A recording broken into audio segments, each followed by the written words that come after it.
And we'll start with our invocation and pledge of allegiance by our city attorney, Jen. Thank you. As we begin this holiday season, let us begin the meeting by taking a brief moment of silence and reflection and wishing peace and goodwill to all.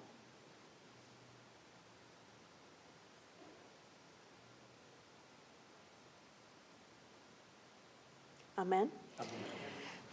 I pledge allegiance to the flag of the United States of America and to the republic for which it stands, one nation, under God, indivisible, with liberty and justice for all.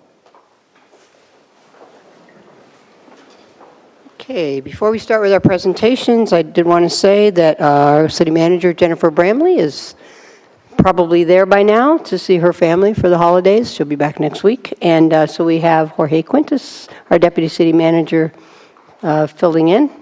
So again, we got to be really hard on him, like really, really ask some challenging stuff. So that's our goal. Also, we're going to need a motion. I think everyone in the community knows that Commissioner Gao lost his daughter recently, and so he's got some things that the family needed to do in regards to that, and we encouraged him to not be here tonight because he's got other things more important. So if I could get a motion? So moved. Okay. Second. Okay, all in favor? Aye. Aye, motion passes unanimously. Okay, and our hearts are with Jeff. Okay, so presentations. We have presentation of 2025 Holiday Parade winners, and I'll just ask Alicia to come on up and take it. Make sure this is working. With the Dunedin Youth Guild, I know. Good evening.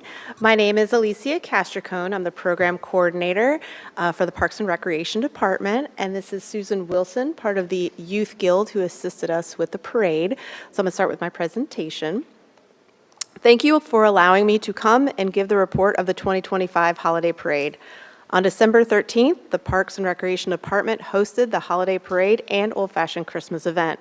This year, we had 106 units in the parade. The parade was successful because of many people who gave their time, talents, and energy, and I would like to thank all of them.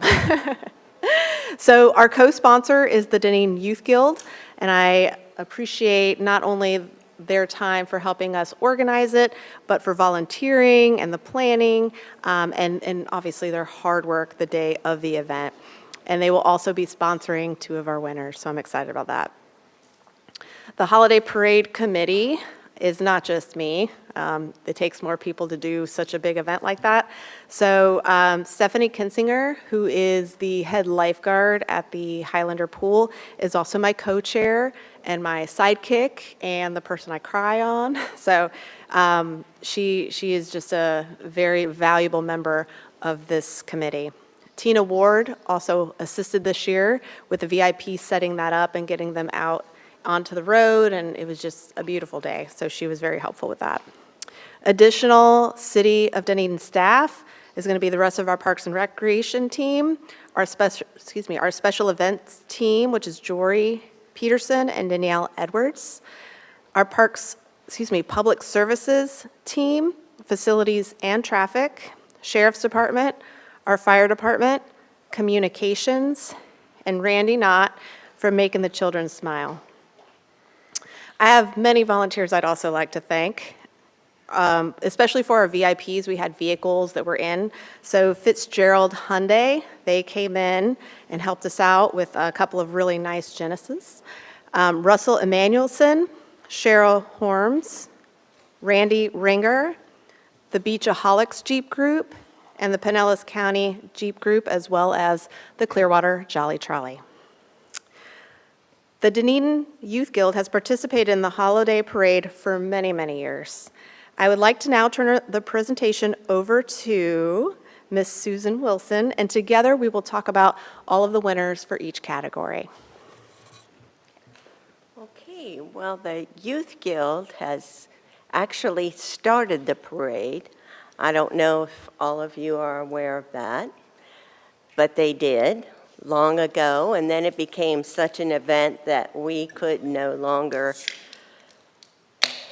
facilitate all that needed to be done. So the city partnered with us, and it has been a wonderful union ever since. So I really appreciate all that the city does to make this such a success. Our first winner this year is the Best Children's Unit, and that is Just Dance.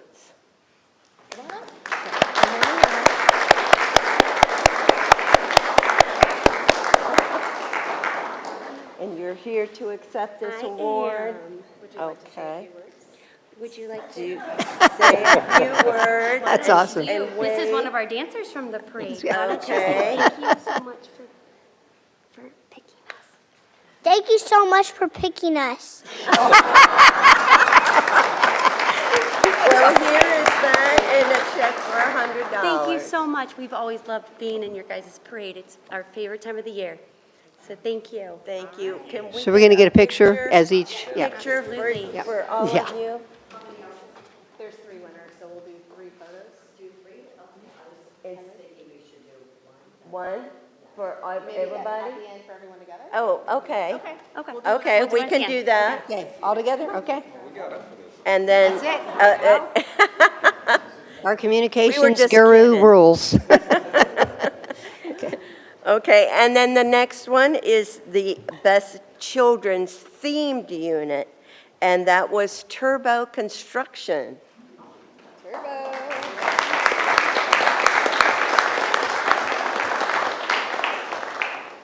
Did a great job. Thank you so very There you much. Appreciate it. We appreciated your participation in the parade. Yes, we enjoyed Thank it you so much. very much. Thank you. Appreciate it. Thank you for participating. Don't run. Don't leave, we're taking pictures. Don't run off. Okay, and I have the pleasure of presenting the best overall unit. All right, drum roll.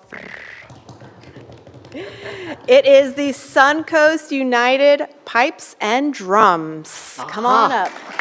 I had a feeling that's why Alan was here.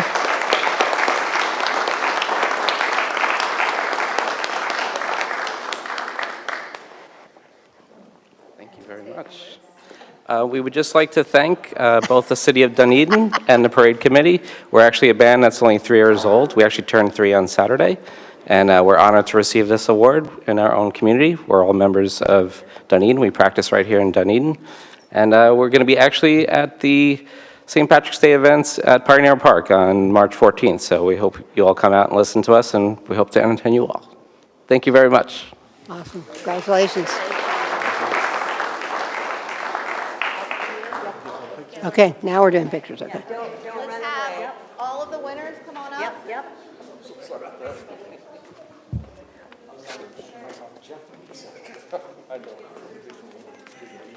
Okay, we need to get real close, so, yeah, everybody get real close, bring in. She was ready to speak again. Did you kind of catch that?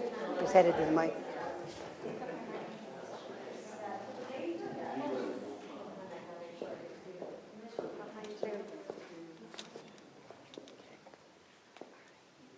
All right, okay, now look at me. All right, ready, 1, 2, 3.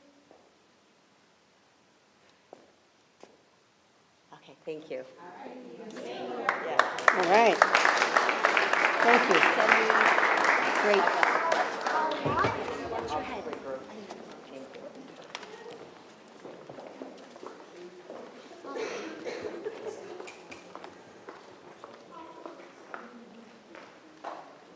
We're good? Okay, I think we're good. Thanks to everybody who participated. It was a great parade.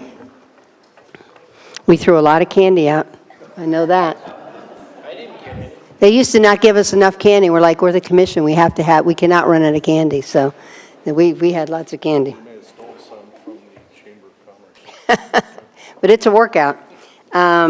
Anyway, okay, so we're going to go from there to a special moment where we're going to recognize Landon Ray for attaining Scout's highest rank of Eagle Scout in celebration of the Court of Honor. So if I could have Landon come forward. So I think it was like in October.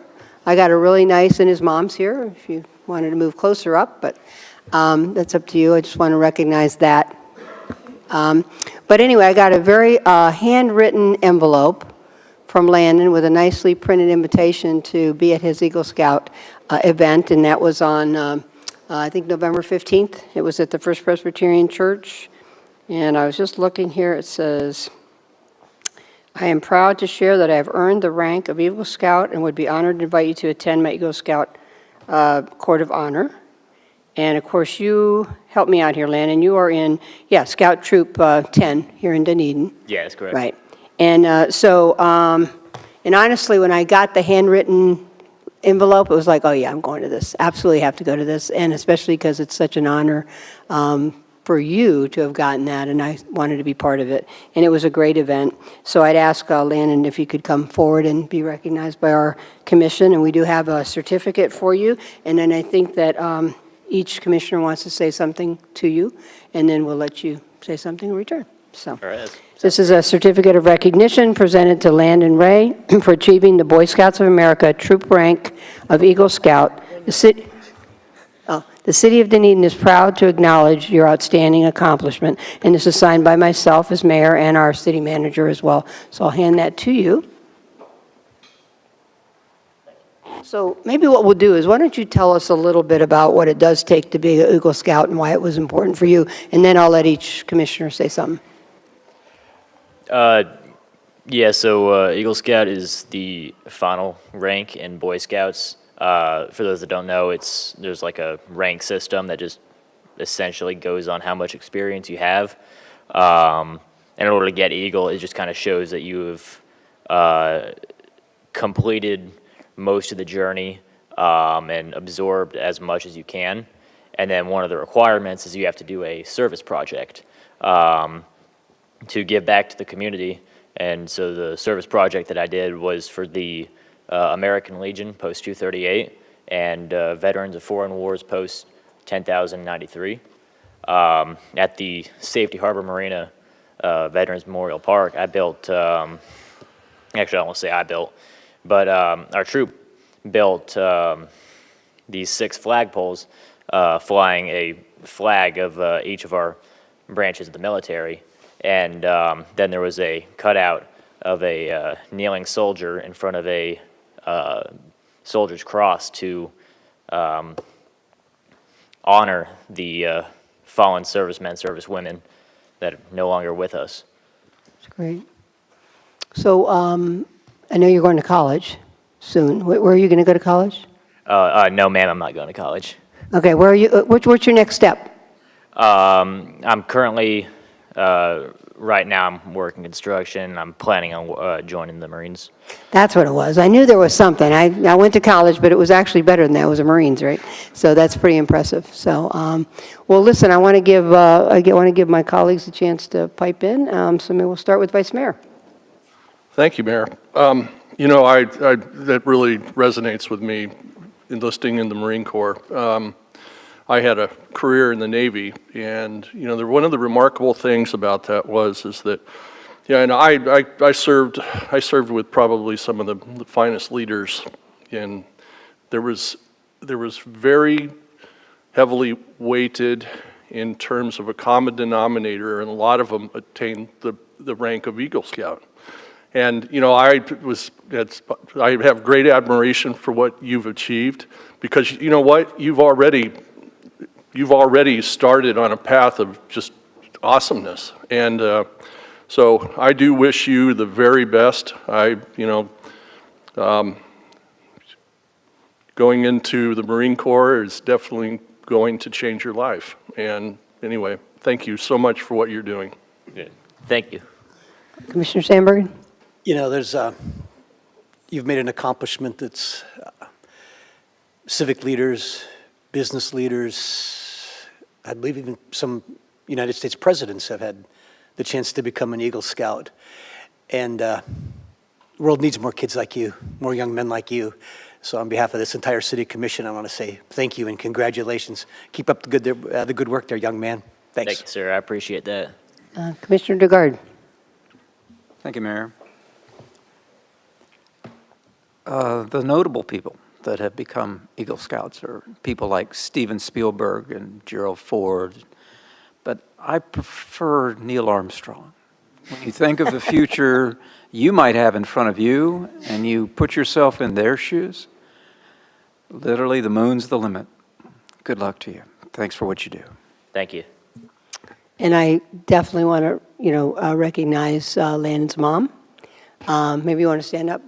And, because let's face it, it's the parents, it's behind you, supporting you, and we got to see you front and center there at the ceremony, and just the chemistry between you and your family. And, but, you don't get there alone, right? You have that support and backup every step of the way. So congratulations to you too, Kim. Appreciate it. And, okay, so give him a hand. Let's get a picture. If you guys could come up here, maybe your mom too. With your mom. Go up there. All right, Landon. Yeah, there you go. You can move down. I'll have to. Okay. All right. All right, thank you. Congratulations. Yeah.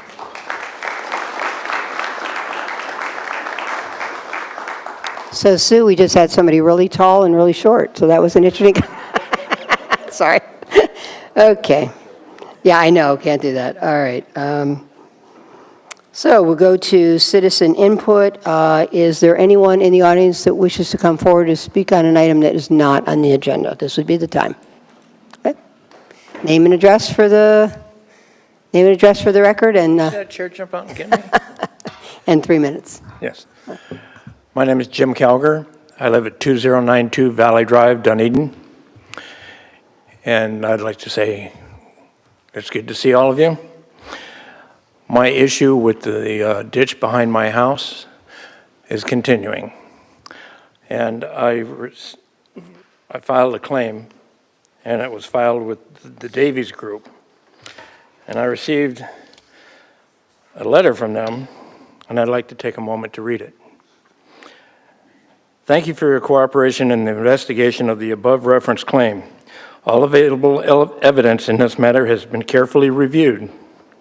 It has been determined that the available evidence is not sufficient to conclude the loss you reported was caused by the negligence on the part of our client. For that reason, we must, with respect, decline to offer payment on your claim.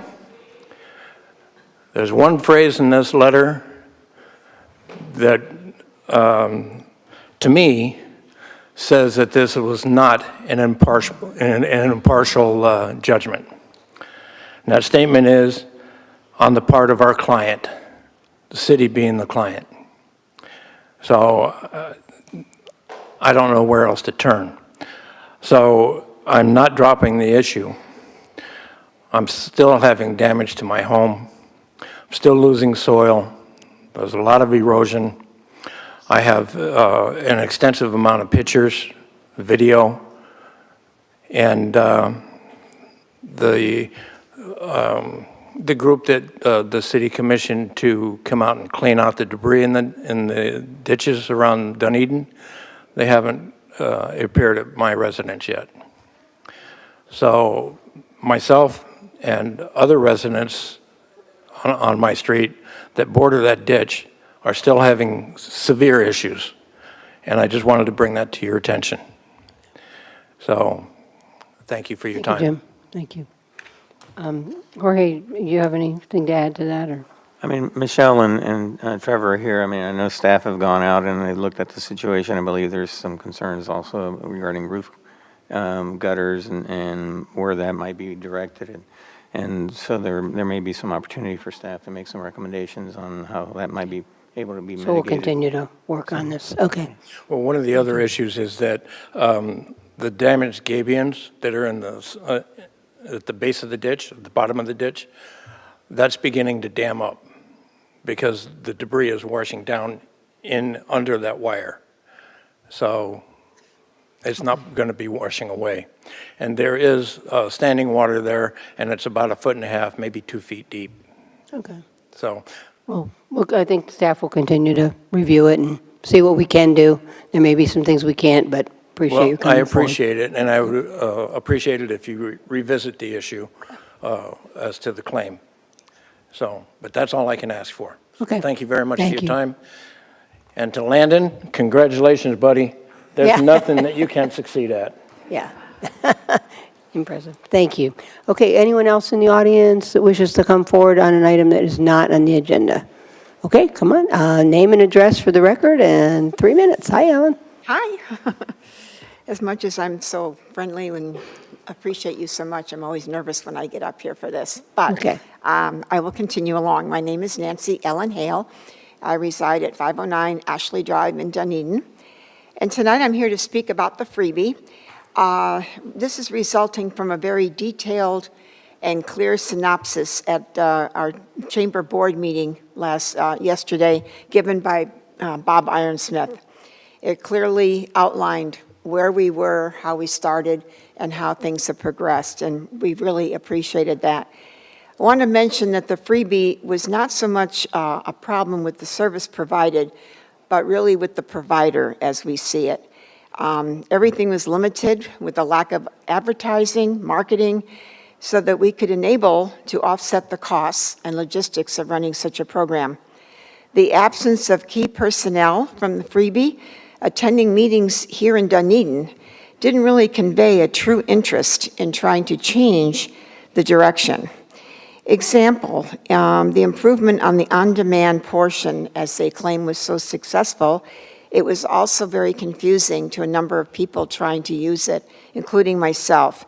I always try to use everything before I comment, because that way I can at least give some type of an opinion. The freebie reports an increase in ridership this year, but clearly we need to really see more comparison in facts and figures. Now, maybe some of you, of course, have. We have not, and it's really hard to judge that. But on the other side of the coin, we have the Jolly Trolley, which had put in an interest in doing this. And they already established themselves really well here in Dunedin. And we were hoping that we could maybe employ them to do a seasonal looper, which would be maybe a smaller trolley, that could be used to offset the costs and ease the financial concerns, which are really high right now from freebie. It doesn't require on-demand, as this looper would be continually running on a timely basis throughout the city for all the Blue Jay games and all of the other seasonal events that we may be having. The trolley is also very familiar to everybody as a mode of transportation for tourists and locals alike, and it would be a dedicated mode of transportation. The intentions from the freebie were good. I think we all understand that, or we wouldn't have proceeded. Unfortunately, it just didn't progress in the way that we thought it would, so that's why I'm here tonight to impart this information. Thank you. And just to clarify, you're speaking on behalf of the board? Yes, we The had a chamber? meeting, yeah. Mhm. Great, appreciate And that. Bob was very, very instrumental in giving us input here. Great. In helping. No, thank you. Appreciate that. Thanks, Ellen. Okay, anyone else wish to come forward and speak to an item that is not on the agenda? Well, you get 3 minutes, and All right, this will be quick. Now, this is on something else that I'm Yeah. hoping I'm not out of turn. I'm I'll Nancy give Ellen you, I'll Hale. give you an extra minute, just because I don't think you used your others, so go ahead. That's okay. I appreciate that. And I hope I'm not out of turn on saying this, because I don't ever want to go against anything.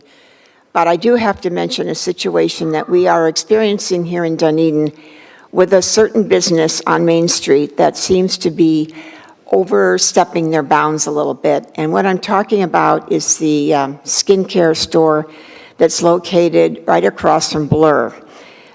Reserve a Life, I believe, is the name. And I'm not the only one, but I'm the one that's going to speak tonight. We were not aware that hawking customers on the street was the way to do business here. And what happens is they stand out in the middle of the sidewalk and try to get people to come in. They have samples and whatnot. And a number of times, I like to park over there when I go to the chamber. And last night, I got really a little perturbed when they just kept saying, "Hey, gorgeous, get over here. We got something for you." You know, things like that. Now, that may be true, but You must have liked the but gorgeous part, yeah. It's the idea. not quite the professional business that we want to have here. And the main thing is, I'm hearing from guests that are, that visit Dunedin, because I work, we're down at the Bon Appetit, and I hear everything. They don't even want to walk on that side of the street because of the fact that they're afraid of getting harassed. This is not good for shop owners over there, because that's taking away potential business from them. So I just think that something like this really needs to be addressed, and I'm very indebted have to you Bob wrap up. Ironsmith again. Well, I'm going to have you wrap up early because otherwise I might be having everybody come up here Okay. twice. So, Well, then, but I appreciate it. We get the point, and I appreciate it. Okay, thank you so much. I know we've been down this track. I mean, I'd ask the attorney maybe, like, what are the rules with, people being, I don't know, harassed or, yeah. Well, that's a little, so it depends on the level of it. So there can be a harassment, obviously, that leads to a criminal issue, and so at that point, you'd involve law enforcement, but merely someone who is speaking to you as you're walking down the sidewalk or whatever, that's an allowable space. It's a public forum. Yeah. And so they can speak to you. So it's more as if they're like interfering with your path or? Yes, if they're blocking your path, if they were making, threatening you in some way, then I would say that that's something that you definitely need to have law enforcement involved in. Yeah, it's tricky, but we'll continue to watch that, so, okay. Okay, anyone else in the audience wish to speak on an item that is not on the agenda? Okay, seeing no one else, I'll close the meeting of input, and we'll go to our consent agenda. We've got quite a few items on here, so I'm just going to read through them. Approve the minutes for 11/4/2025 workshop, the 11/6/2025 regular meeting, and then we have board and committee appointments to Architecture Review Committee, Local Planning Agency, Public Safety Committee. 2C is request approval to issue a purchase order via piggybacking the Panhandle Area Educational Consortium Agreement with Precision Sidewalk Safety Corporation for the city sidewalk inspection and maintenance program repairs at a not-to-exceed amount of $75,000 for fiscal year '26. 2D, approval of the interlocal agreement with Pinellas County for the cooperative procurement of the post-storm recovery services. 2E, PSTA bus shelter cost-sharing interlocal agreement in the amount of $13,400. I think the total price is $28,000. Our share is $13,000. 2F, approval of the First Amendment to the interlocal agreement between Pinellas County and NPDES MS4 co-permitters for water quality monitoring and assessment. 2G, Duke Energy easement for pad-mounted switchgear at Amberley Park, 1680 Amberley Drive North, which we have lots of Duke people here today. 2H, award of bid number 25-2539, water treatment plant administration building hardening project to Best Home Protection Windows and Doors, Inc., in the amount of $349,410. Does this need to be pulled, that particular one? Okay, because of a math error? Okay. So 2H is going to have to be pulled no matter what.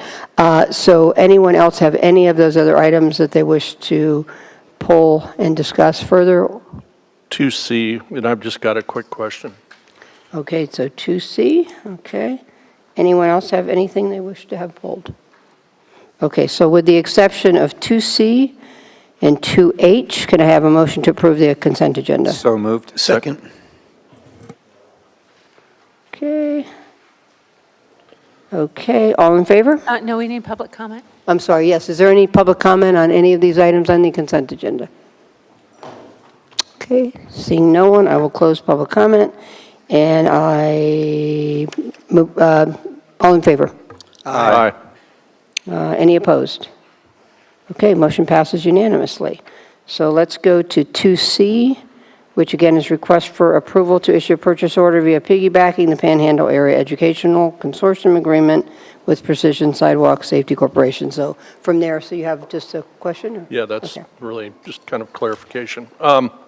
So, I understand what this accomplishes, and it's, what it doesn't accomplish, though, is the number of pavers on some of the older sidewalks, like Douglas and that area. My question is, and, I think, honestly, the way that this is structured is great, but do we have a similar plan for the pavers as well? Good evening, Michelle Monteclaro, Public Works. As of right now, we do not have a program for the brick pavers. What we do is if it is called in, we do have staff go out and inspect and do the repair. So the work is scheduled. Okay. No, and I appreciate that because, there was one area specifically, just right outside of Sandpiper, and, the thing is, it got taken care of in a fairly timely manner, so that's awesome, but, it's the pavers, first of all, they're older, and second, I just, wondering if we have kind of essentially a maintenance process or something, but you answered that, but I would say that it would be good if we did. Vice Mayor, if I could add. Absolutely. So the process that this agenda item here is, the technique that they use is basically an improvement on what was done in the past, which was basically a large belt grinder that would grind concrete sidewalk whenever it had a trip situation, an elevation difference.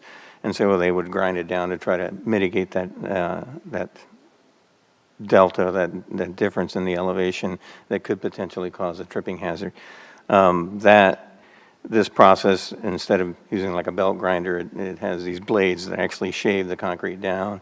And if it gets in, and part of the asset management process that they have is they'll identify areas that have gotten to the point where you can't shave it any longer, and now our public services staff have to go in and cut that section out and re-pour a new concrete sidewalk in that section. Unfortunately, this technique doesn't lend itself to pavers. So in that case, as Michelle said, our staff will go out and basically, remove those pavers, see if there's a root that's causing them to be lifted and try to address that, and then, reset the sand base and reset the pavers. But there's a larger approach, as you know, Bob Ironsmith through economic development and the CRA, we tend to try to go in and systematically address areas as we did several years ago in front of Casatina's. Later in this agenda, there's an item for a recommendation for award of the park site at the old City Hall. And that has a bid alternate that includes redoing the pavers sidewalks in that area. So if it gets to a point where it's pretty tired, then we need to basically prioritize and schedule a capital project. But this is more on a maintenance aspect. Oh, I appreciate that. That's all the questions I had.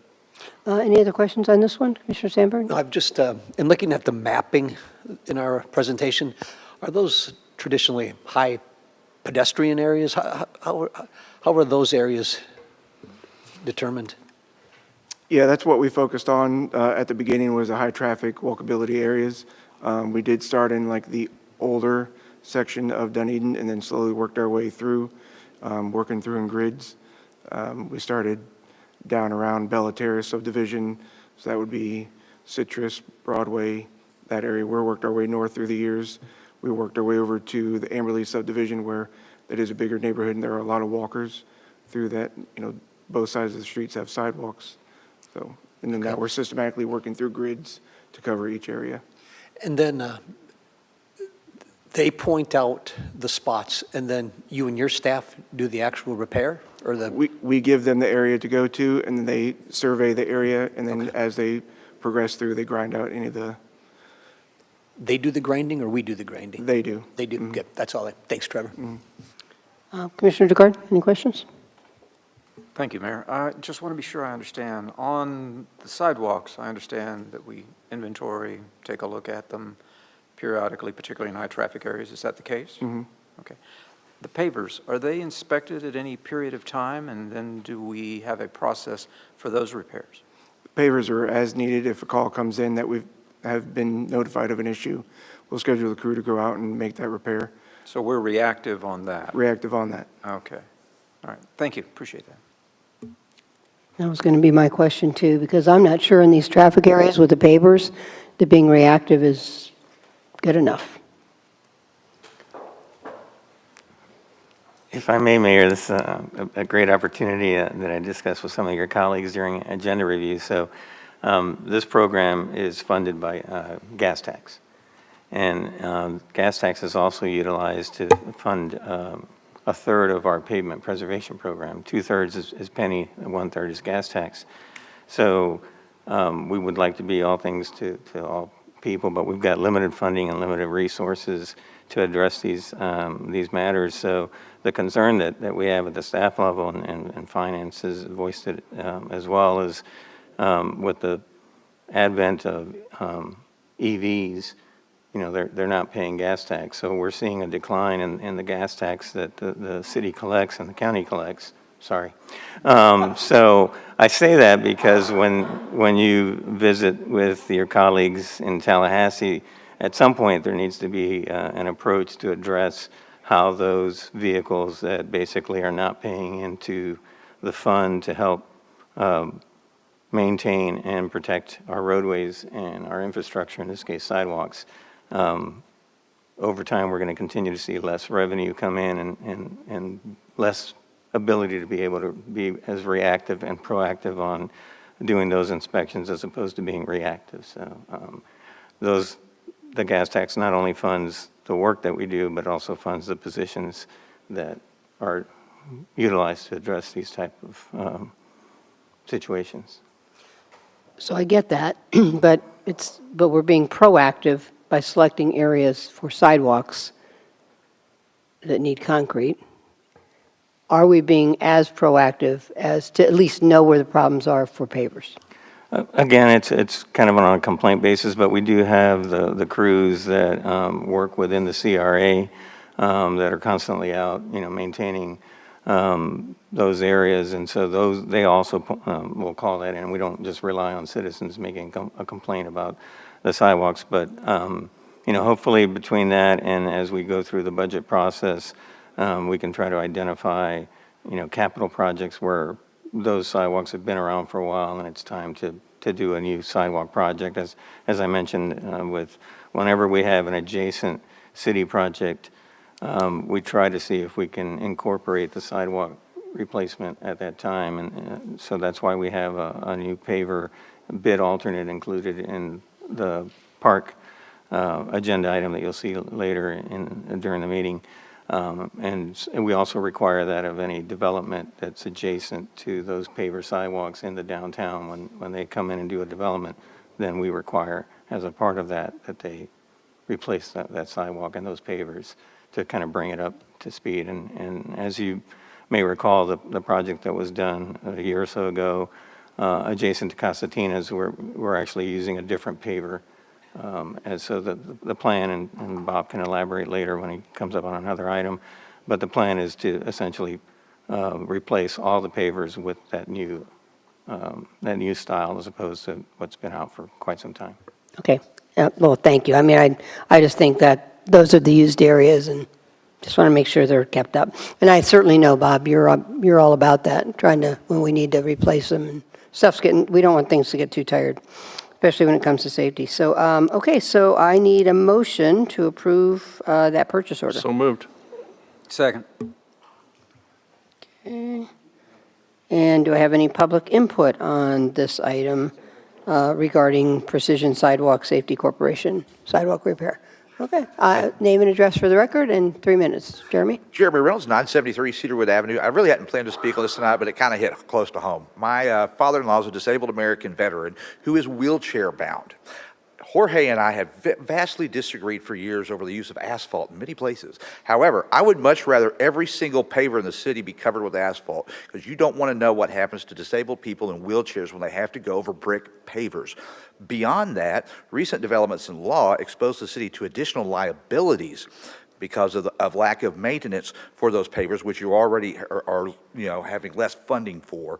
So at a point, How much does it cost to make a drone to go down our sidewalks and map it? That's pretty cheap. We're talking less than $2,000. Maybe it's time to take some of this consulting and contractors in-house and use modern technology to automate some of the things that we waste a lot of money on. It may wind up having to pay a heck of a lot of money later on lawsuits. Thank you. Thank you, Jeremy. Appreciate your comments. Okay, all in favor?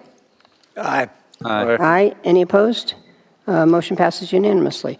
Okay, now we're going to go to 2H, award of bid 25-2539, water treatment plant admin building hardening project to Best Home Protection Windows and Doors, Inc., in the amount of, and I guess there's a math issue here?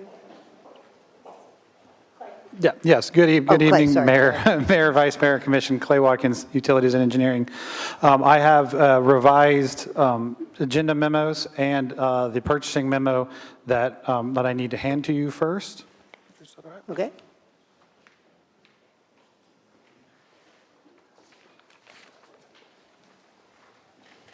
So after the agenda item was approved, we double-checked the math on the consultant, and we found that there was a $400 additional error and a Scribner's error. So we just want to bring this in front of you to change the amount from $349,410 to $349,810. We just want to make sure the correct amount is here. Couldn't you made it for us instead of against us? I mean, just kidding. If that's the case, I just would have let it go. Okay, so since you're up here, does anybody have any questions? Vice Mayor? No questions, Mayor. Commissioner Sandberg? No questions, Mayor. Commissioner DeGarden? No questions. Okay, I don't have any questions either, so if I could have a motion? So moved. Second. Okay. And does anyone in the public in here wish to come forward to speak on this item?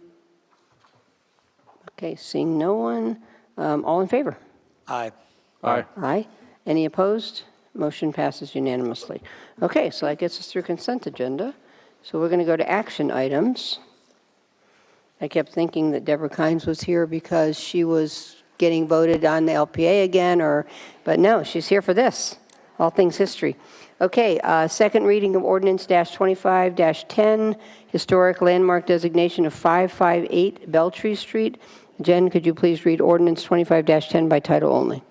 Ordinance 25-10, an ordinance of the City of Dunedin, Florida, designating certain real property located at 558 Beltree Street, Dunedin, Florida, 34698, 7952, parcel number 342815390420050070, with designated meets and bounds and totaling approximately .11 acres, and the residential structure thereon as a local historic landmark, and providing for an effective date. That was ordinance 25-10, read by title only. Great, okay. Can I have a motion? So moved. Second. Okay, and I'll go to staff presentation by Francis. Yes, good evening, Mayor, Vice Mayor, Commission. Francis Leong Sharp, Planner 2 for the City of Dunedin, presenting once again the second and final reading of Ordinance 25-10, which is a historic landmark designation for the property located at 558 Beltree Street, which is going to be called, be known as the Yellow House. And just a brief overview of the general location of the home. It is at the northwest corner of Milwaukee Avenue and Beltree Street there. Very, very close to the ballpark.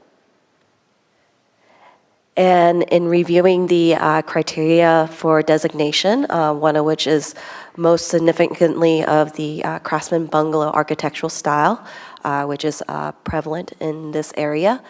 And then with the, as demonstrated in the image here, the exterior features of the architectural styles where you see the fluted columns at the front porch, and as well as the exterior siding. Other key features of the home is that they have interior features that were maintained and preserved. In that list that you see in that presentation, the ceilings, wood floors, the woodwork, as well as the cabinetry in the kitchen. So going over the images once again, the images of the front porch area where you see the columns that were maintained. And then the side view of the home. And then going into the interior views as evidenced in these images, you see the wood floorings as well as the ceiling treatments were maintained. And then as well as the cabinetry in the kitchen on the far right images there. There were some modifications to the home where the previous owner had extended the bedroom area where they enclosed that screened-in area to make better use of the space in there. And then the rear view of the home. And then one of the things that I missed mentioning is that there are 3 grand oaks that are located on the property, and this is a perfect image of the one in the front, which the applicant had indicated that a city arborist or an arborist had mentioned that that is one of the oldest grand trees that we have in Pinellas County.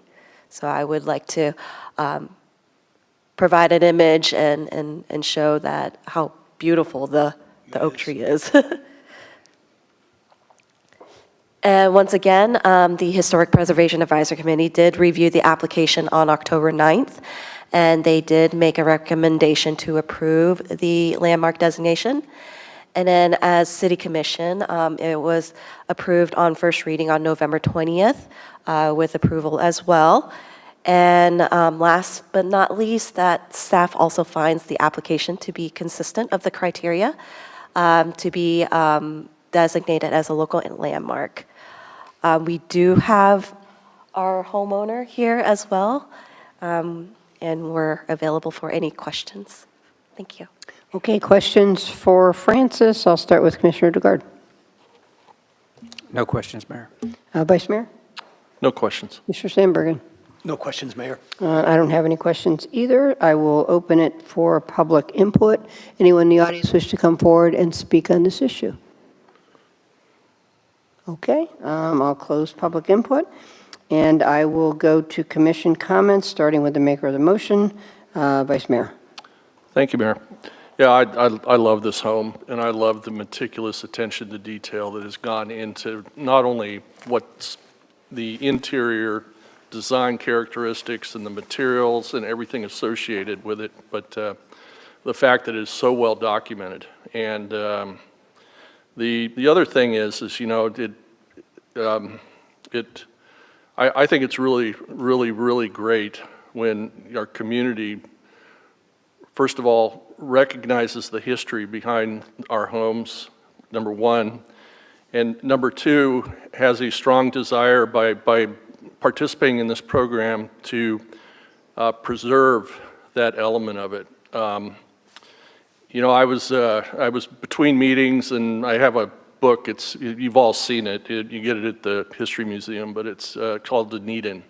And Vinnie Luisi did a lot of the work in there and got the pictures and stuff, you know, and it was just like, as I was preparing for the meeting and I was looking back at the historic preservation reading, you know, I'm flipping through the pages looking at some of those pictures, you know, and trying to orient them and figure out, you know, and you can just see that house with those grand oaks, you know.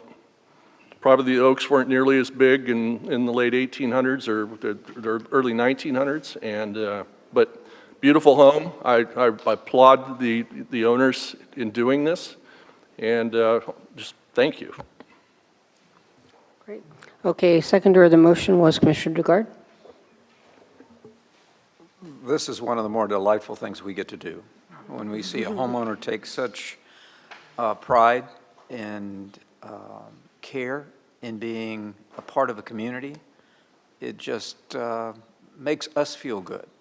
By the way, those pictures could be in Southern Living magazine, and everybody would be in your front yard trying to get tours. Just thank you for coming to Dunedin, thank you for investing in Dunedin, and thank you for being a part of our historical heritage. Great, okay. Commissioner Sandberg, and final comments. No, I just want to say thank you for your civic contribution. I ran into you again a couple weeks ago. It seems like, yeah, welcome to this community, and I like the civic pride that you're giving back already, and welcome to our city, and thank you.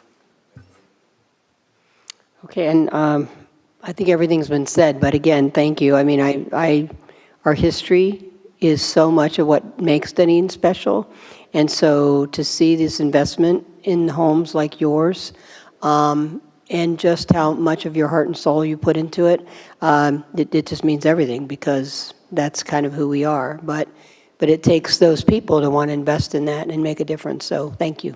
We really appreciate it. Okay, so we'll do roll call vote. Commissioner Sandbergen. Aye. Commissioner Dugard. Aye. Vice Mayor Walker. Aye. And Mayor Frame. Aye, and that motion passes unanimously. Congratulations. It's official. I guess to commemorate the... I wondered where the approval of plaque was. I didn't see it. So yes, let's do the presentation of the plaque up here. So. You know, it's too bad that the Dunedin Youth Guild is not here right now, because we would be asking for you to put your home on the home tour. Yeah. Wasn't that automatic? You know. I think I know Susan's phone number.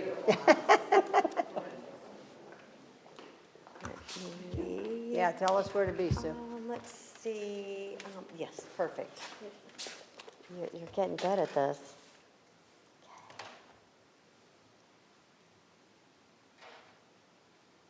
Thank you. Okay. Thank you. Awesome. Yeah, great. I'll explain later.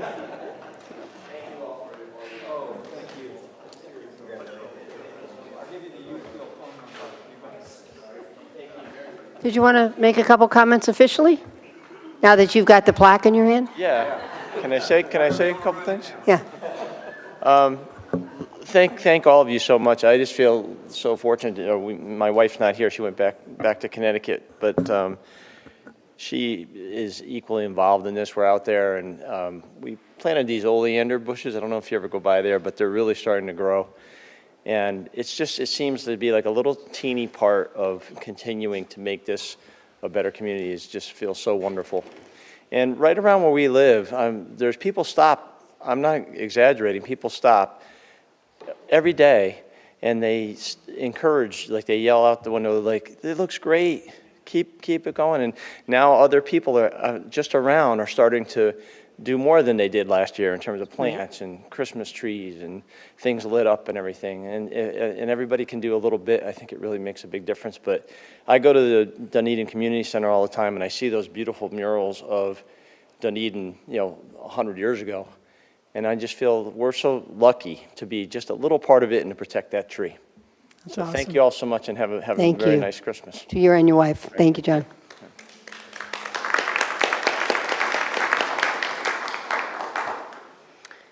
Okay, we're going to go to 3B, application DR-2025-0004, first hearing of design review approval for the development of a two-story, 21-unit residential vacation home project called Azul Avenue Vacation Homes, located at 1380 Pinehurst Road.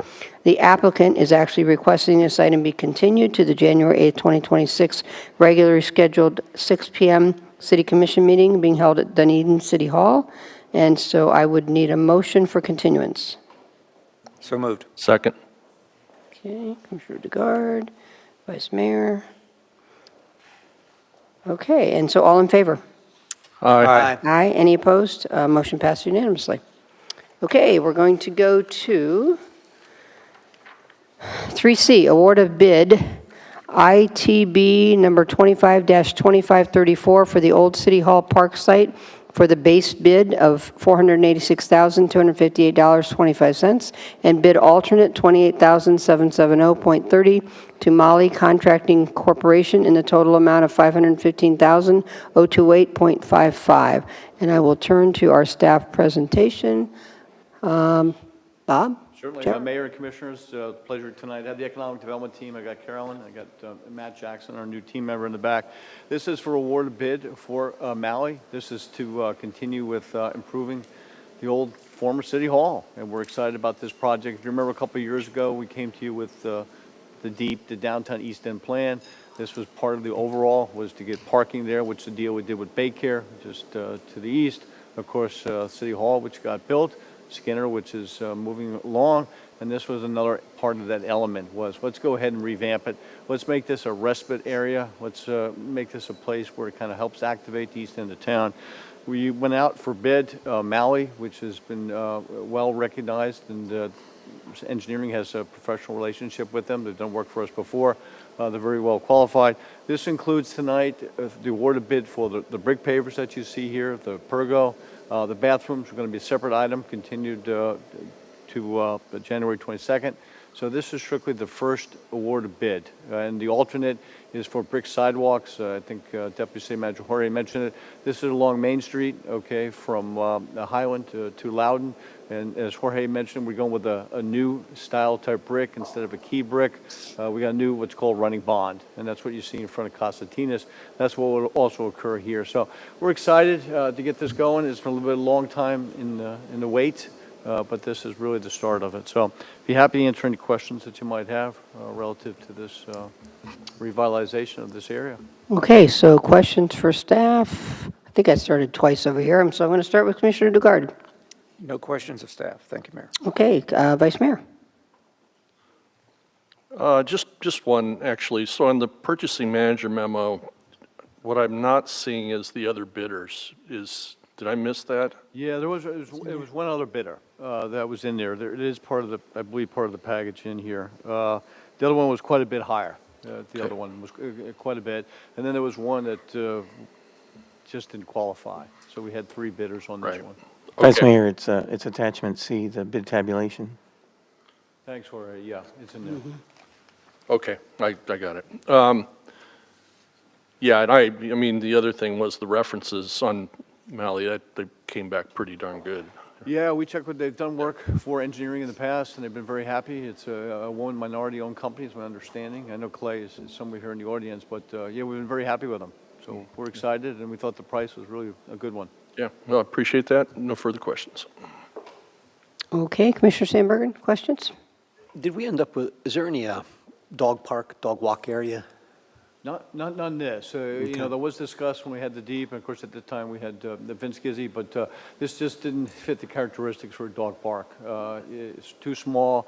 You would have to fence off various areas. Of course, you have some residential here and all, so it wasn't looked at in that way. Okay. And the lighting obviously won't impede on the neighbors or the other surrounding neighboring businesses? No, this will all meet the DREAM standards that the city has, so we won't have any type of light intrusion.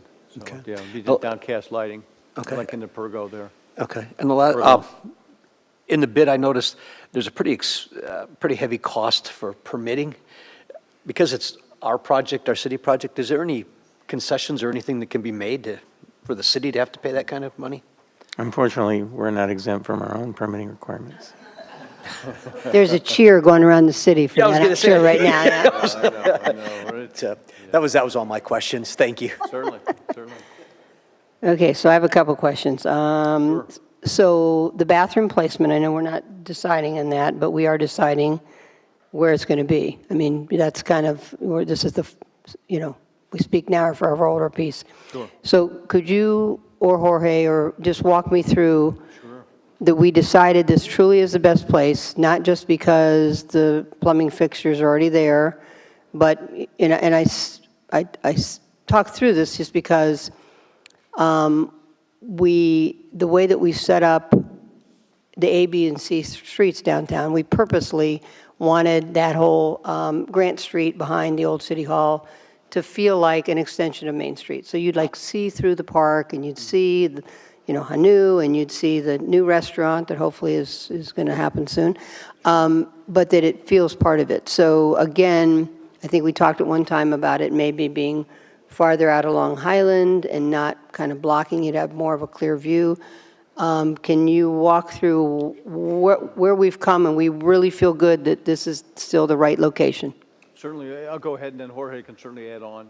One is the well house that's there on the corner of Highland there. So typically, you want at least 100 feet there for best practices for public safety because of drinking water and the other utilities that are happening. So that's one characteristic. The other, the building is quite small. It's only a two-stall type building. So the orientation there seemed to fit well. We also have trees out on the site, and we really felt that this was the less impactful to the overall park with the trees that were out there.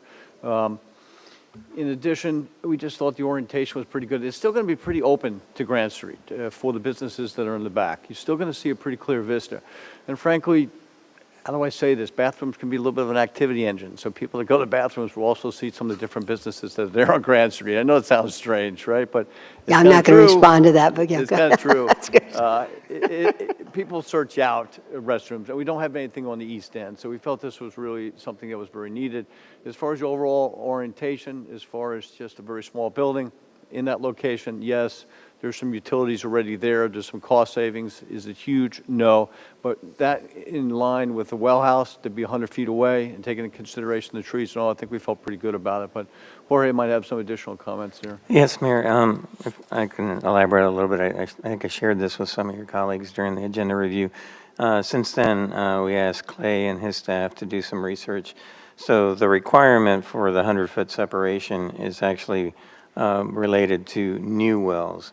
But being good stewards and looking at the layout of the site and trying to be cognizant of cost and repurpose the existing stub outs that are along Grand Street.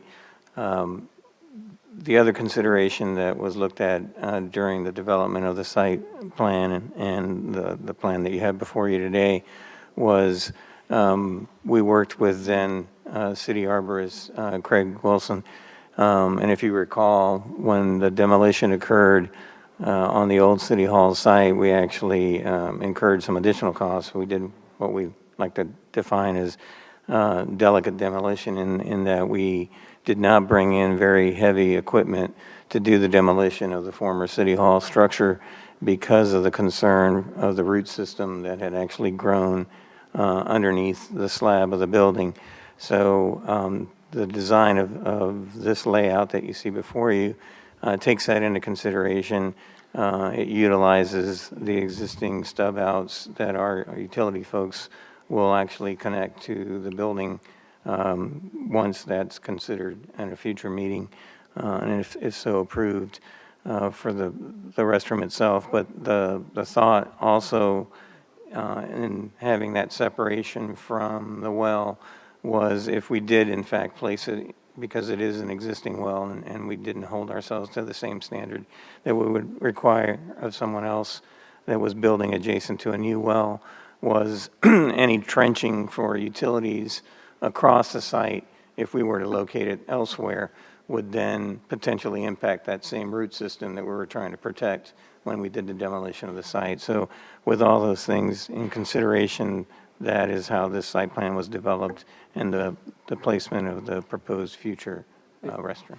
If I might add, Mayor, Commission, this is the view from Grand Street. And what I want you to really see right there, look how that sidewalk is funneling people to those businesses on the north side, whether it's a Rock House or it's on New. So this is the way it's going to be done. People will come, they'll sit, and they have a pretty open corridor to that north side. It's going to funnel people there, which we really don't have. They'll go to the bathroom? Just kidding. Well, the bathroom's one I was piece just of it. making a I play. know. No, it was just a joke. I know, so. but the sidewalk is pretty prominent connection onto Grand Street, funneling people from Main Gotcha. Street. So I think that's something to really take into consideration. So Okay. the bathroom is kind of tucked behind. It's got the tree and the other landscaping there. So. Okay, second question. And again, I know we're just doing the park, but these all tie together. So, True. and once the work starts, you don't want to rework. So the going from a one-way to a two-way street, I guess I want to understand, if we're going to a two-way street, I mean, I'm not really a fan of going to a two-way street. I've already said that.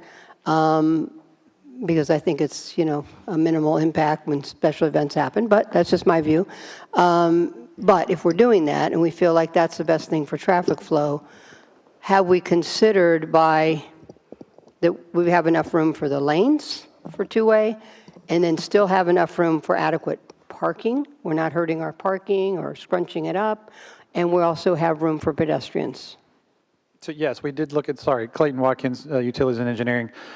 Yes, we did look at that when we laid out the conceptual drawing or the plan to convert that from angled, they'll convert those to angled spaces. That'll be access from eastbound direction if we do change it to two-way. The kicker, and one thing we will need to work on, and it may require that sidewalk along Grant in between there to probably widen about 2 feet. We did have consultant take a look at it. We had ICE with Jerry take a look at it, and that was really his only recommendation, is either stripe them as or note them as compact spaces, or look at just widening them a little wider.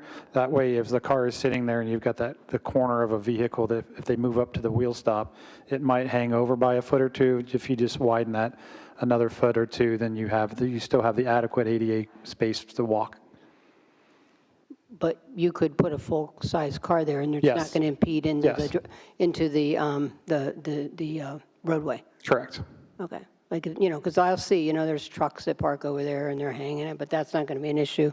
You factored all that in. Yeah, because we are adding wheel stops to make sure that'll keep they said about 2 feet off of the face of curb, and that way the wheels will hit that, and then you just have a little bit of the car that will hang over the nose of the car will hang over the sidewalk.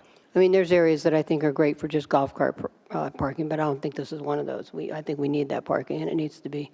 Yes, we are, and actually, as Bob and I were talking about it this week, there's a couple areas that when we do skew and turn, and due to the size, some of those landscape islands are a little smaller, that they don't stick out. We may be able to also stripe in a couple of golf cart spaces in there too.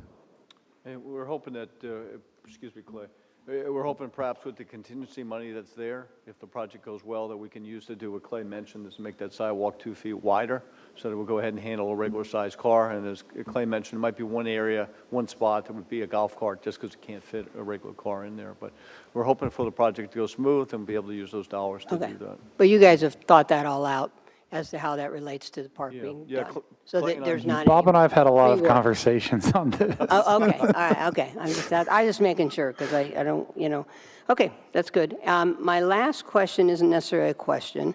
So I don't want to make it a question, but it has to do with the naming of the park. We've all said, and I have no doubt that there has been some discussions, probably with city manager and you, Jorge, about, we don't want to have it continue to be called the Old City Hall Park.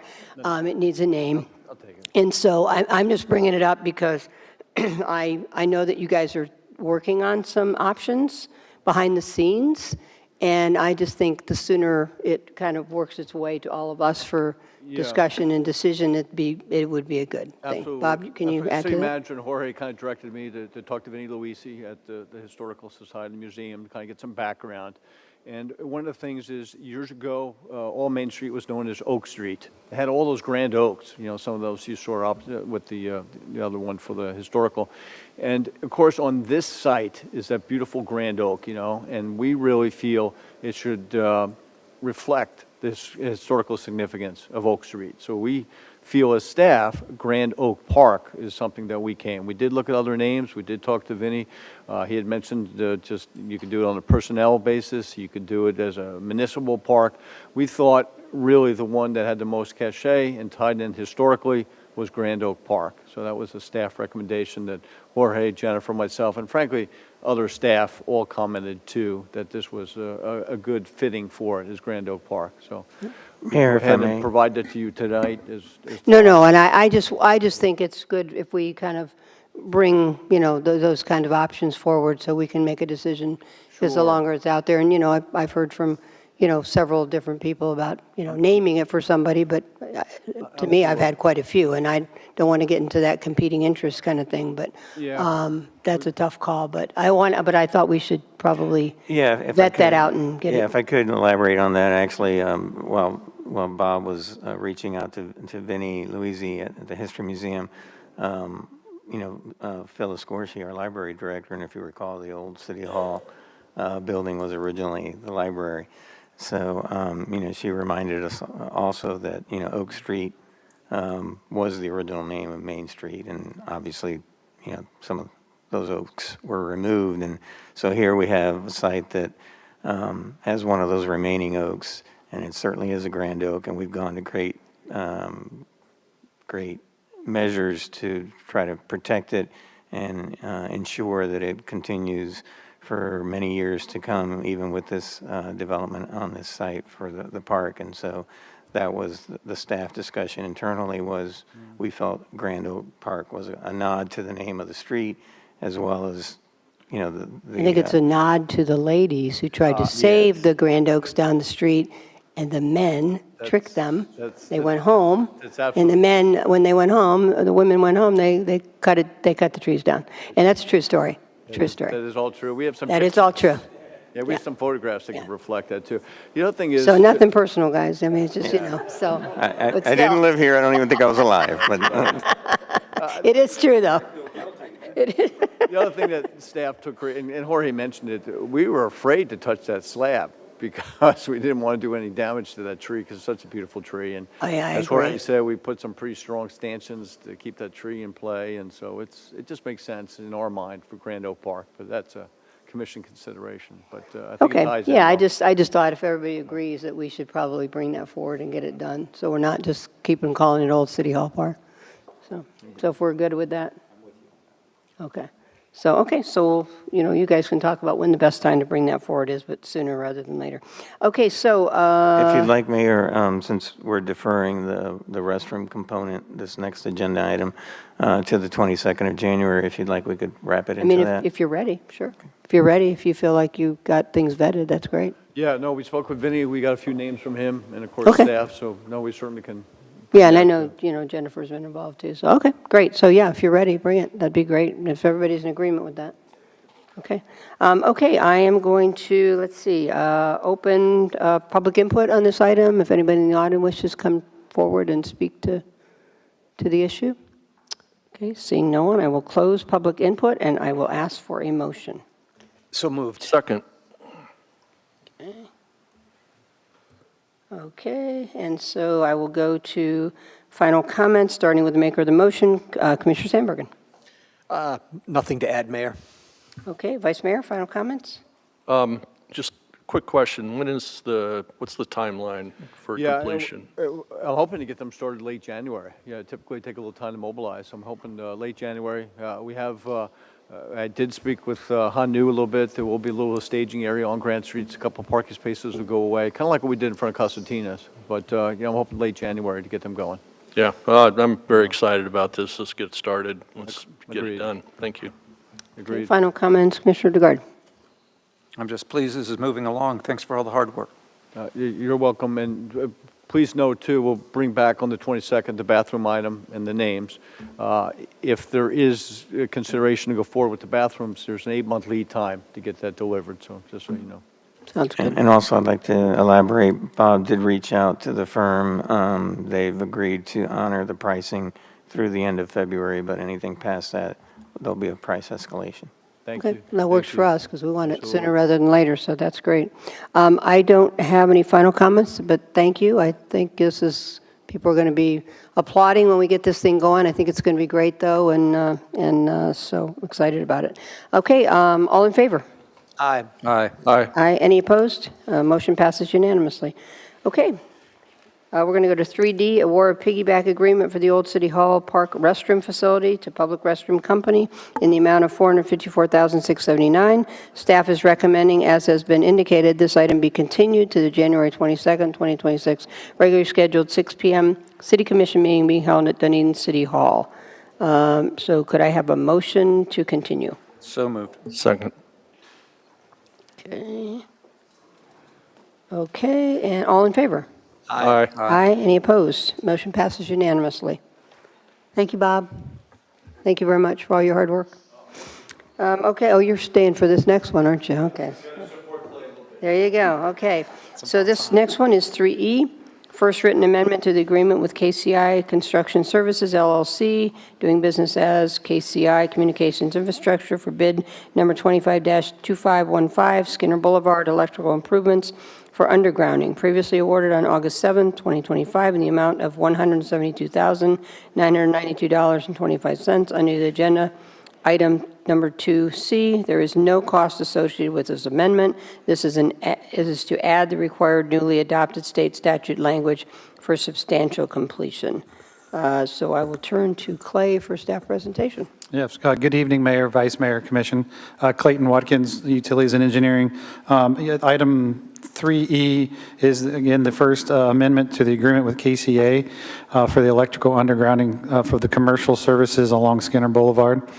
As previously mentioned, this item was solicited on February 28 of 2025, with a bid closing on June 2nd, 2025, and the bid was awarded on August 7th, 2025. And in that time between the bid closing and the award, on July 1st, some state statutes came about that made some revisions to the substantial closeout of projects. So this will just changing our contract to match that. In addition, this contract actually had some language that was struck out regarding asking the contractor to obtain temporary construction easements for the construction of the undergrounding. We are revising that where city has obtained, we'll be doing that. There are 14 easements, and at this time, I think we've actually already obtained 6 of those. Generally speaking, time frame for this to start, the Duke will be wrapping up the most of their undergrounding of the project by the end of March. Our contractor will start moving sometime in the middle of March and catch up and start moving forward, and they'll be converting. This is just for the commercial businesses along Skinner. There will have to be, there's some heavy coordination with each business as to the best time to put them out of service when we do the switchover. So that's all. I'm here for any questions. Okay, questions? I'll start with Commissioner Dugard. Yes, thank you, Mayor. Are all parties in agreement to this change of language? Yes, sir. That's all I have, Mayor. Thank you. Okay, Vice Mayor? Thank you, Mayor.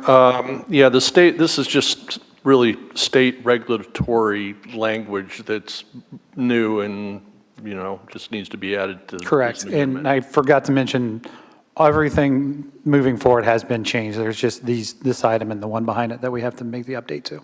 Got it. Okay, no further questions. Commissioner Sandberg. So nothing here will cause any disruption to the businesses closing? There will be, there'll be minor disruptions as the contractor has to bore in or dig a trench, whichever way they kind of agree to make the underground connection to the facility.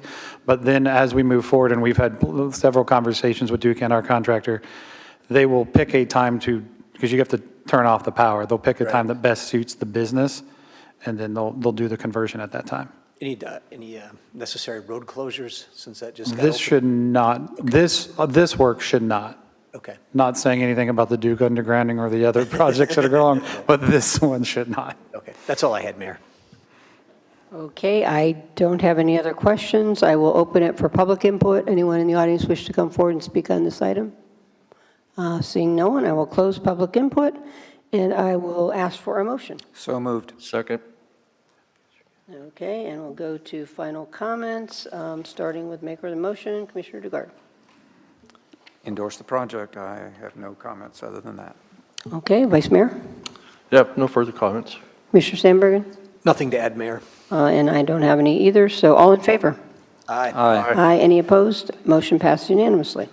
Okay, we're going to go to 3F, written amendment to agreement with BDI Marine Contractors LLC for bid number 25-2523, Marina East Wall Replacement and North Wall Repair. There's no cost associated with this amendment. This is to add the newly required adopted state statute language for substantial completion. So staff presentation, Clay.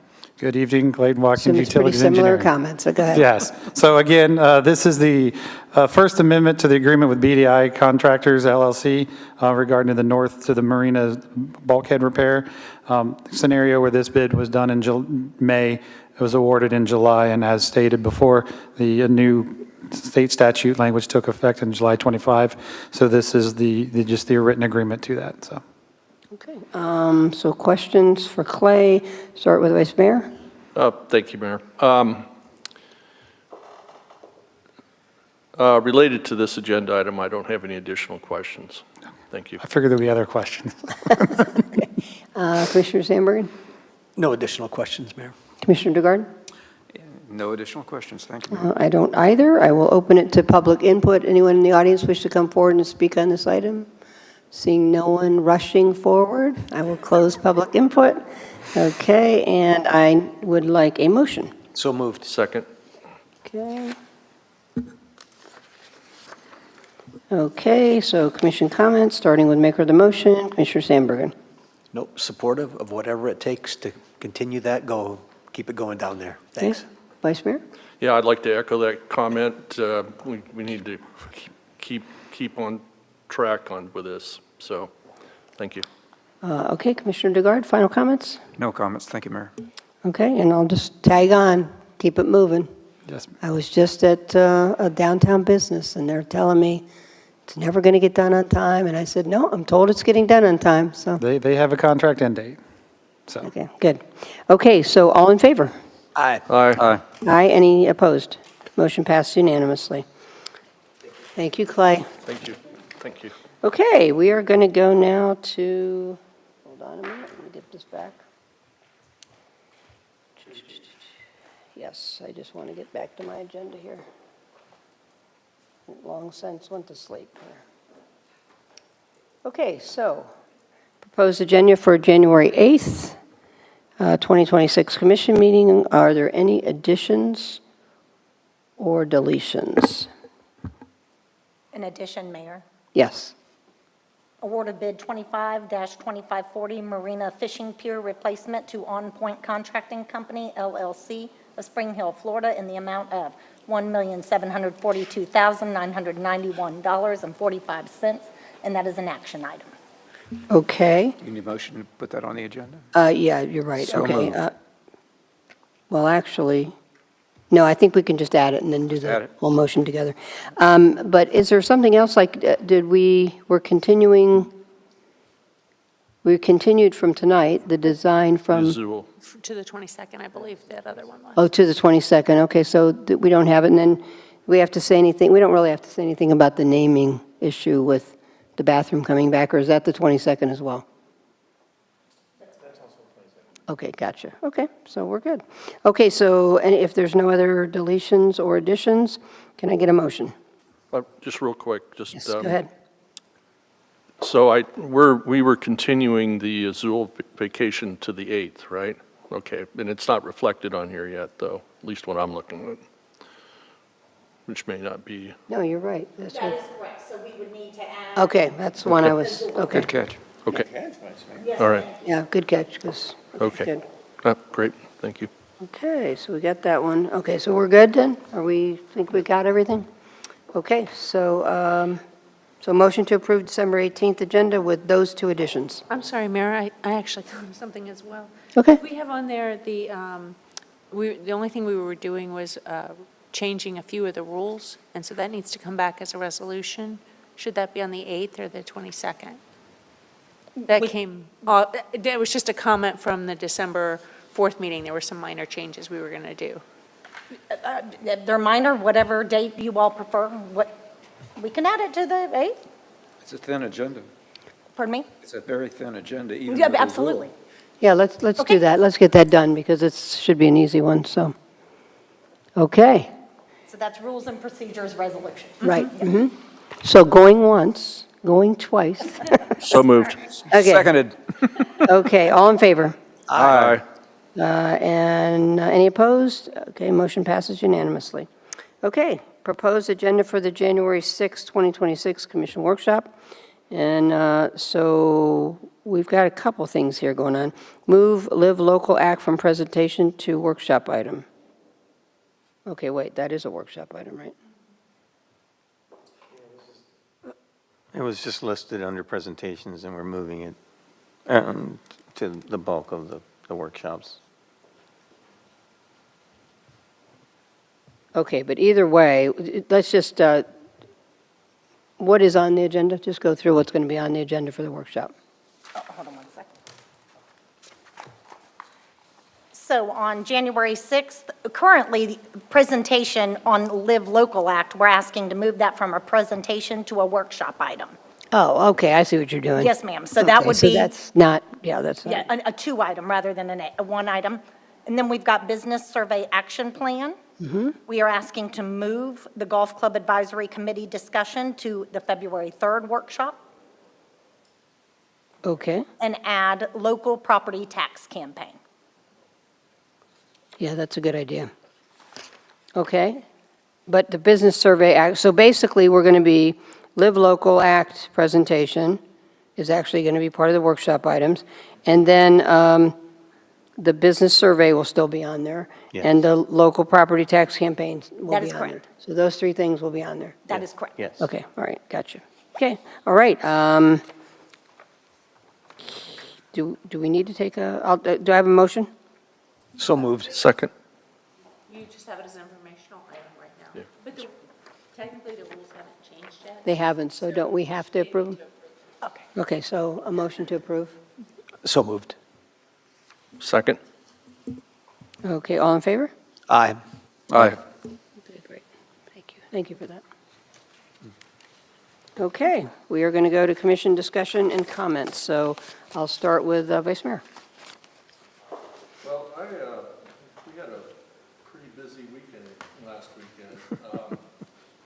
You know, first of all, the Reefs Across America, that event is growing by leaps and bounds, and it really was, it was really great to see so many members from the VFW Post 2550.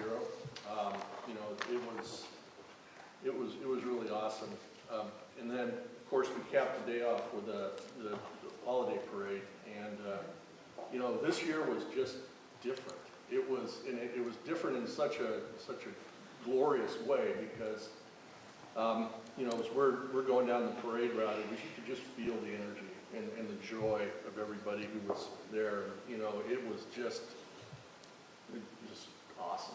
But anyway, I just wanted to share that, and of course, staff, Jory, Danielle, and a whole host of other folks, city, just as always, did an amazing job. And you know, to kind of put it in perspective, you know, it wasn't like one event. It was two fairly significantly large events, and seamlessly.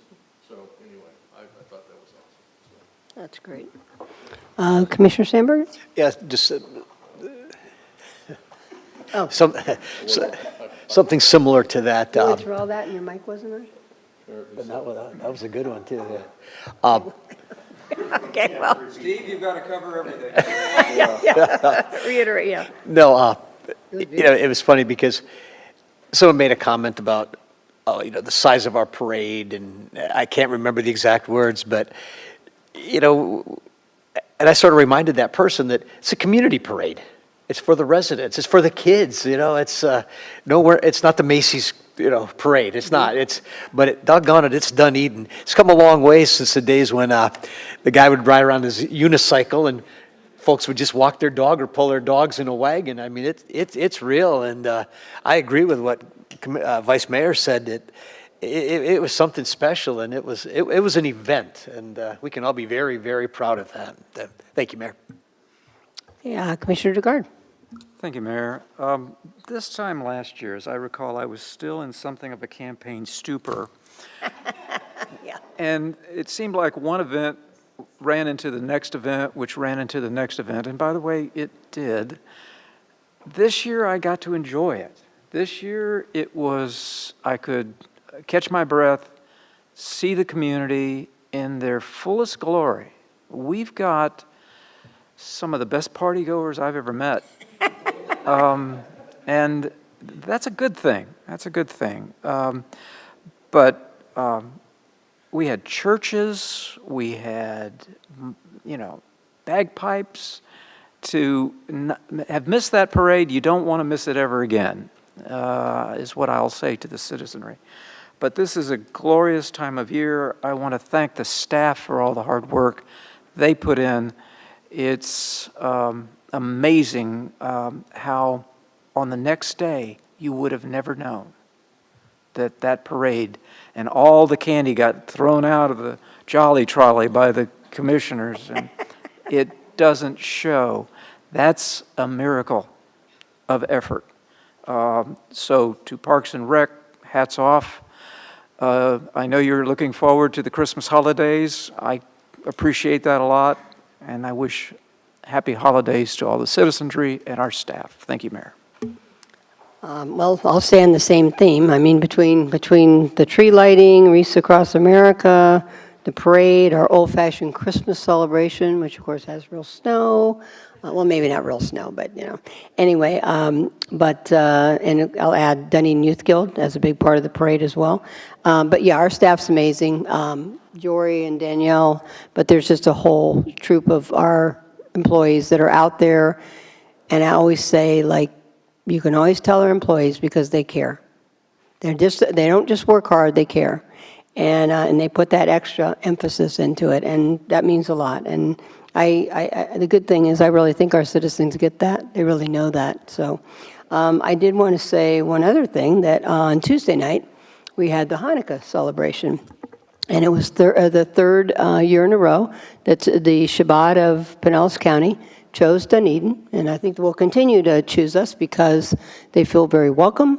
And it was awesome. I mean, Rabbi Adler does a great job. He's just got such a great spirit. And so there was one of the highlights, of course, lighting the menorah, but also one of the highlights was our fire truck, ladder truck.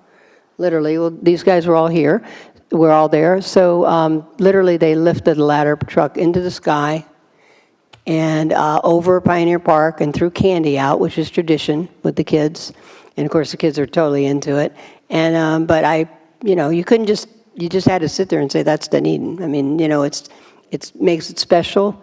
It was a great celebration, but also really meaningful, and I think continues to say who we are as a community. That we always want to be inclusive of everybody, all people, all cultures, all religions, and it says a lot about who we are. So I just wanted to say thanks for that. And also, I think DCO's tomorrow, right? Oh, yeah. I mean, I think probably Commissioner Eggers, I think, is doing it. I don't know if there's music. I think there might be music, too. I don't know. Anyway, so we've got that. And but anyway, again, happy holidays and to everyone out there. And just have a safe, happy one. And remember, again, there's a lot of people in need that, reach out to them, people that are going through big struggles, like our vice mayor over here because of the loss of a loved one. And, it's good to reach out. Okay, we will go to City Clerk update. I'm happy to report that Santa is bringing the clerk's office a records management specialist on Christmas Eve. Okay, I like that. Two come Christmas Eve. You must have been good this year. Yes, very good. That's good news. Anything else? No. That's big, though. That's great. Okay, city manager's update. In this case, deputy manager's update. Just happy holidays, everyone. I did want to acknowledge our friends from Duke in the audience and talking about the parade. And Mike sent a very nice email this morning. He came out with his family and some friends, and they really appreciated what the city does. And so it's not just our residents. We have folks that come from all over that partake and enjoy in our parade. And again, thank you all for coming by our place and wetting your whistle before the parade started. Maybe that's why you were more relaxed. I don't know. But we worked hard in that parade. I am impressed. You Duke folks stayed all this time. Wow, you're dedicated. That's all good. Okay, and city attorney update. Nothing more, just to wish you all Merry Christmas and Happy New Year, and looking forward to next year. Awesome. Okay, and anything else good for the order? Okay, this meeting is officially adjourned 4 minutes after my estimated time, by the way.